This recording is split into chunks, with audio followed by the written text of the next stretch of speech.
Eu queria começar esse vídeo um pouco diferente porque hoje eu sinto que mais do que tudo eu tenho que agradecer a vocês. Porque vocês lembram que a gente estava pedindo votos no Prêmio Best e tudo mais, etc e tal? Então, a gente foi classificado para os 20 maiores canais de cinema, TV e séries de todo o YouTube. E como você pode ver nessa imagem, a gente está no meio de vários monstros imensuráveis. Pessoas que inspiraram a gente a seguir nessa jornada, como o Jovem Nerd.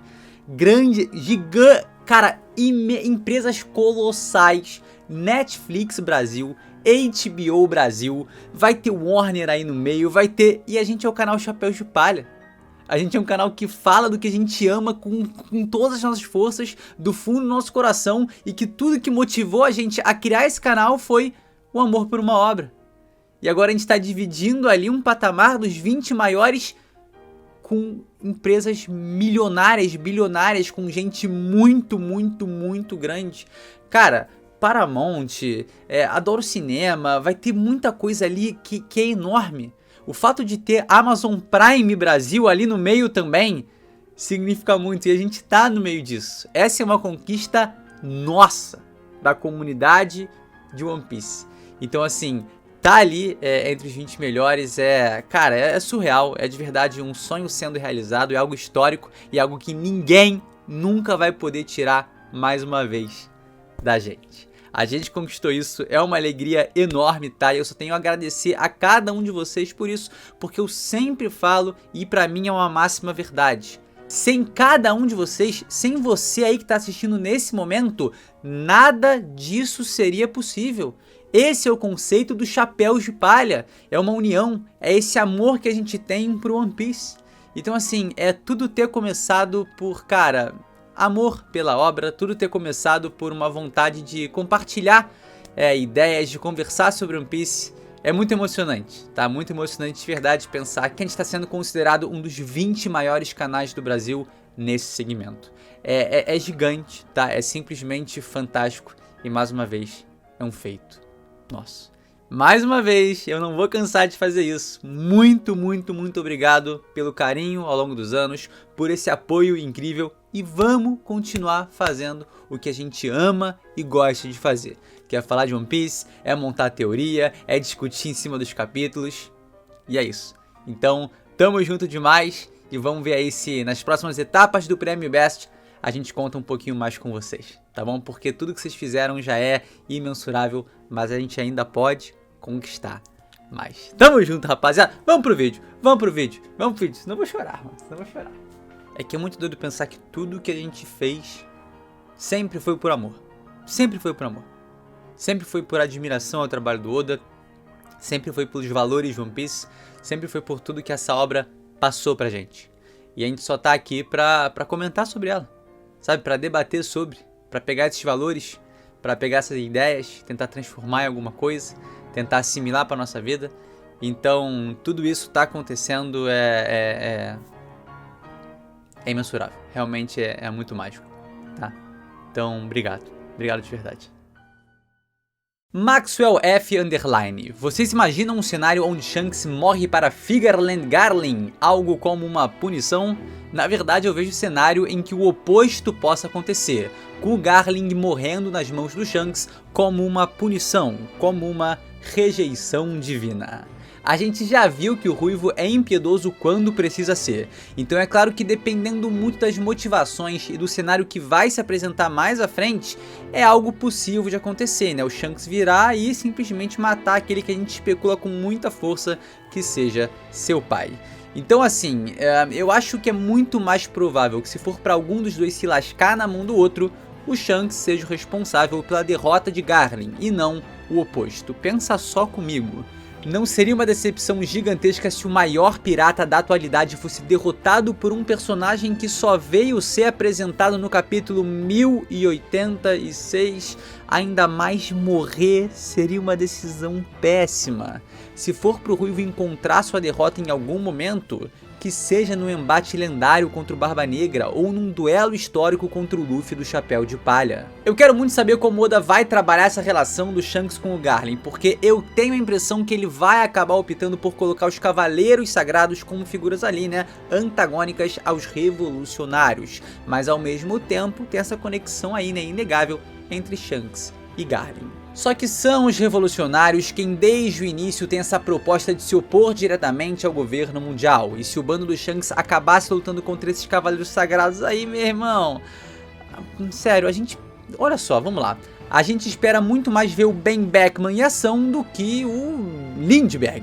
Então assim, me parece que o Oda vai colocar os Piratas do Ruivo em outra frente e deixar esses caras aí pros comandantes revolucionários, que são maneiros, mas não tem 5% do hype que os comandantes do Shanks têm. Isso claro, né, tirando o Dragon e o Sabo, que tem um hype enorme, e eu espero ali que sejam colocados com mais carinho pelo Oda, né, colocando contra Imu-sama, contra um Gorosei ali, algo que desde sempre represente mais do que os Cavaleiros Sagrados, que agora estão em alta, mas cara, não se comparam à presença de Imu-sama, não se comparam ao que os Gorosei significam. Então pro Sabo e pro Dragon, algo num patamar ali mais elevado. Underline, underline, Davi, underline, Anjos, underline, underline. Em sua opinião, Shanks tem chance de deixar de ser pirata? Mas de forma alguma. O Shanks, quando mais novo, na sua conversa com o Bug, dá a entender que tem outros assuntos que ele precisa tratar e não sabe se seu objetivo é ser ou não o rei dos piratas. Mas ele diz que ainda pretende ser um pirata, mesmo sem esse sonho. E a gente viu que hoje ele voltou a sonhar com isso e deseja de fato reivindicar o One Piece. Eu imagino que algumas pessoas vejam uma margem para o Shanks deixar de ser um pirata por culpa da sua relação com Figarland Garlin, mas eu acho que sua conexão com o Roger é muito mais poderosa e proeminente do que isso. E sempre vale lembrar, né, que em seu Vivre Card tem essa maravilhosa passagem: se o rei dos piratas for definido como aquele que é o homem mais livre do mundo, Shanks é o mais próximo dessa posição. Por isso e muito mais, eu acho que o Shanks nunca vai deixar de ser um pirata, né? Só se futuramente ele se aposentar tipo o Rayleigh. Mas eu imagino que ele nasceu, cresceu e vai morrer navegando pelo mar. Vinícius _ Atílio. O Sengoku deixou o Shanks levar o corpo do Barba Branca e do Ace por ele ser um Figarland?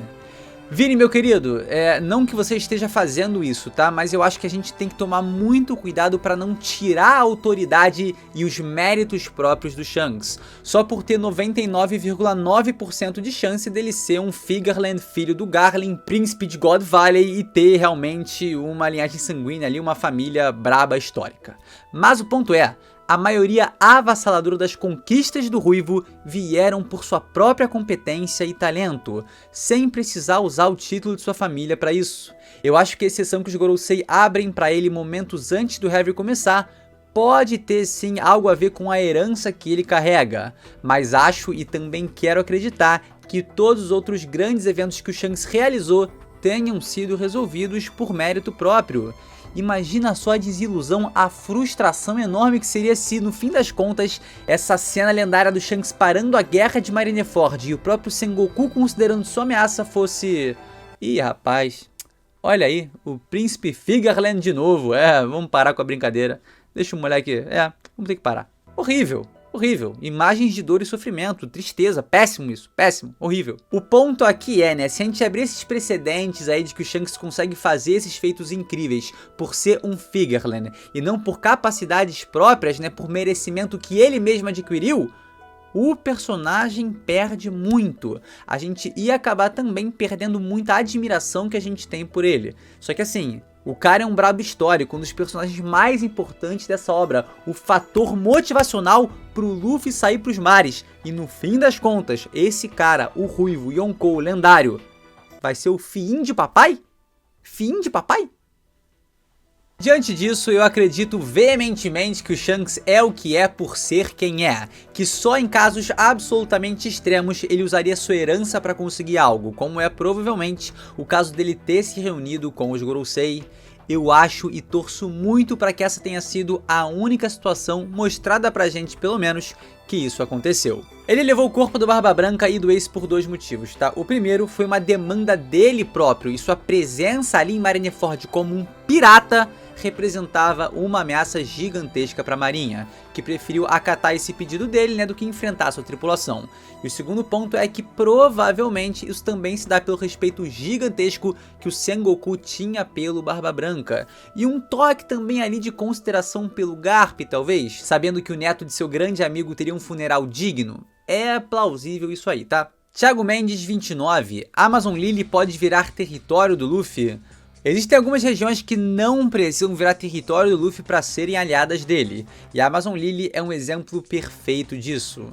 A Boa Hancock é forte o suficiente para ter um território sobre seu comando, sem precisar da bandeira de um Yonkou para protegê-lo. Pode ser que a gente, leitor, não repare muito isso, mas todas as menções às piratas Kuja dão a entender que dentro desse universo, elas são uma tripulação muito poderosa e reconhecida através de gerações e gerações. Então a Amazon Lily não precisa ser um território do Luffy, porque não precisa da proteção dele. E assim, a Amazon Lily é no meio do nada, é lá no meio do Calm Belt, é um território muito pouco visado. Então, além de eu achar que a lenda das piratas Kuja já é o suficiente para afastar a maioria dos invasores, a região por si só não chama muita atenção, ela não é muito atrativa para outros piratas quererem dominá-la. Completamente diferente de Wano, que tem uma arma ancestral e esconde vários segredos, e da Ilha dos Tritões, que também tem uma arma ancestral e possui uma localização estratégica absurda, sendo de longe o caminho mais usado para o Novo Mundo. Lembrando também que rola de ir para o Novo Mundo através do Calm Belt, pelo North Blue e pelo West Blue, mas aí são outros 500. Enfim, o detalhe importante aqui é que esse sistema de territórios foi introduzido pelo Oda após o time skip, como uma forma de dizer que o Novo Mundo tem esse jogo político, que existem ilhas estratégicas e importantes que os imperadores querem como seus territórios. Então essa questão de um bando ter territórios protegidos é uma parada muito mais pós-time skip do que antes disso, devido ao grau de perigo que o Novo Mundo apresenta, que Paradise e a primeira metade da Grand Line não tinha.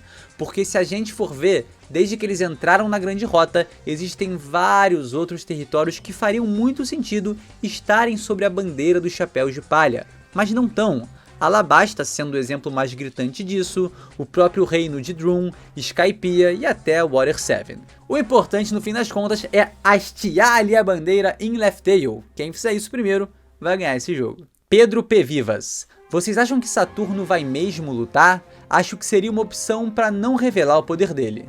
Pedrão, eu acho que essa altura do campeonato o Oda já não pretende esconder mais nada com tanta veemência assim.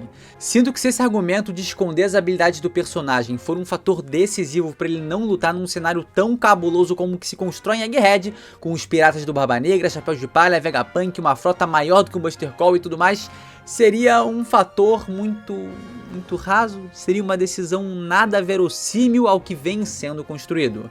Então se a circunstância pedir, o Oda vai colocar Saturno para lutar sem nenhuma cerimônia e revelar pra gente a primeira fruta de um dos 5 Gorosei, que vai dar também uma direção muito boa pra gente conseguir especular melhor quais serão as suas habilidades. Eiichiro Oda não tá economizando assim, tá? Ele poderia ter colocado ali só um Gorosei para se transformar e atacar o Sabo, talvez só em Musama, mas ele decidiu tacar logo todos os 6 ali, transformar todo mundo, revelar o nome de geral ao mesmo tempo. Então assim, não há mais espaço para segurar esse tipo de informação a partir do momento que o Oda abriu essa fonte. B.Galiard_23. Saturno pode ser sacrificado em Egghead pelo uso da Mother Flame? Eu tô cada vez mais cogitando que o incidente de Egghead vai ter a ver com essa arma mesmo e que o Jay Garcia pode acabar sendo sacrificado.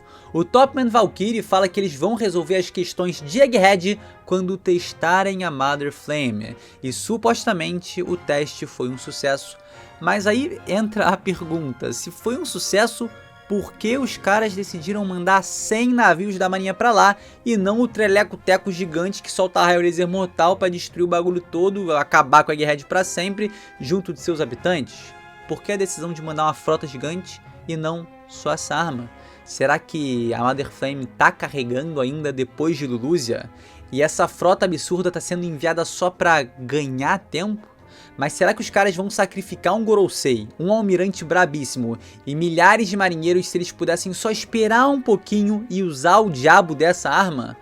O cenário que se constrói é estranho, mas a base principal para qualquer especulação aqui parece e é de fato o prenúncio de um gigantesco incidente que vai abalar o mundo.